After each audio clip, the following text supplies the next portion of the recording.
Bonjour et bienvenue sur le premier essai vidéo de News d'ancienne. Aujourd'hui, un fleuron de la production automobile française, la Citroën Traction. La Traction est certainement une des voitures françaises les plus connues. Voulue par André Citroën avant sa mort et le rachat de son entreprise par Michelin, elle a été produite à partir de 1934. Novatrice par son système de traction, quand le reste de la production de l'époque reste attaché à ses propulsions, elle devint assez vite une référence qui permit à la marque au chevron de devenir le premier constructeur automobile français. Deux motorisations étaient disponibles, le 4 et le 6 cylindres. Sa production a continué après-guerre jusqu'en 1957. Celle-ci est de 1953. Bonjour Jean-Hélène, merci de nous montrer cette superbe traction. Donc elle est de 1953, qu'est-ce que vous pouvez nous dire d'autre? Donc 1953, c'est le deuxième millésime. En 52, elle avait évolué vers un développement de PT modernisé, c'est-à-dire des pare-chocs droits, des essuie-glaces qui sont passés en bas, du pare-brise, et bien sûr la manne bombée. D'accord, ok. Donc celle-là, elle est à vous depuis combien de temps? Elle est depuis 1994, c'est 19 ans. D'accord, et vous l'avez trouvée où? Je l'ai eu par petite annonce que je recherchais auprès d'un collectionneur, un jeune collectionneur du sud de la Marne qui ne l'avait pas gardé très longtemps. D'accord. Et donc est-ce qu'elle a été restaurée?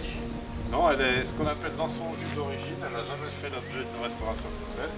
J'ai fait des opérations d'entretien mécanique dessus, telles que l'embrayage par exemple, mais pas de grosses autres opérations. D'accord, et ben on est parti pour un tour. On retrouve sur celle-ci un 4 cylindres. D'une cylindrée de 1911 cm3, il développe une puissance de 56 chevaux à 4000 tours minute. La voiture mesure 4,45 m de long, 1,64 m de large et 1,52 m de haut. Le tout pèse un peu plus d'une tonne. Les performances, 120 km/h en pointe, 26 secondes 9 pour le 0 à 100. Aujourd'hui ce n'est pas grand chose, mais à l'époque c'était bien suffisant. A l'intérieur, on a oublié ce type de tableau de bord. Les vitesses sont au volant, il n'y a qu'un compteur et peu de boutons. Une banquette à l'arrière, deux fauteuils à l'avant, pas de ceinture, on est bien dans une voiture de 1953. Comment vous est venue la passion des voitures anciennes? Quand j'étais lycéen, j'ai découvert la Vite Auto, la petite revue bien connue des collectionneurs. Je me suis mis à acheter régulièrement. Et puis également, je me suis rendu au premier rassemblement des 48 heures automobiles anciennes de Troyes, avec mon père qui collectionnait un petit peu les voitures à l'époque. Et c'est ce qui m'a donné le goût. D'accord. Qu'est-ce qui vous attache tant dans cette traction en particulier?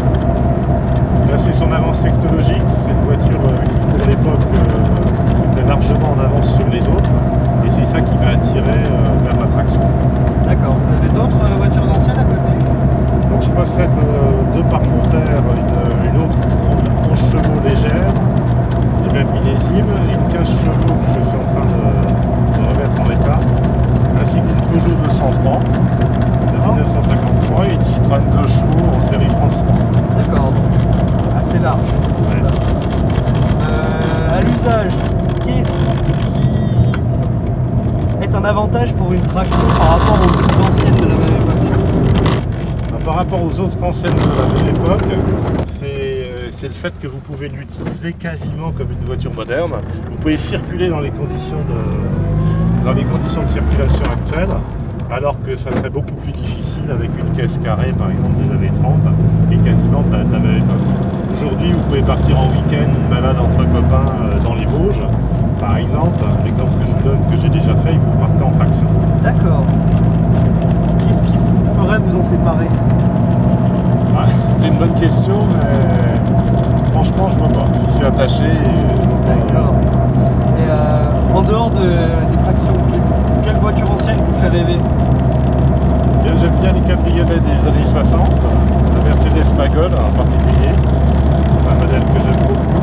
Et puis, je m'intéresse aussi, je suis attiré par les marques françaises disparues d'avant-guerre, telles que Delahaye. J'aime bien la Delahaye 135. D'accord. Et est-ce que vous faites partie d'un club? Oui, j'appartiens au club de l'attraction universelle, la section Champagne-Argonne. Je suis adhérent au niveau local. Et c'est un club, pour information, qui a aujourd'hui dépassé largement les 1000 adhérents au niveau national. D'accord. Merci d'avoir visionné ce premier essai vidéo de News d'ancienne. Merci à Jean-Edme pour sa patience et sa disponibilité. Merci à Arnaud pour les moyens techniques. On se retrouve très bientôt pour un nouvel essai vidéo de News d'ancienne.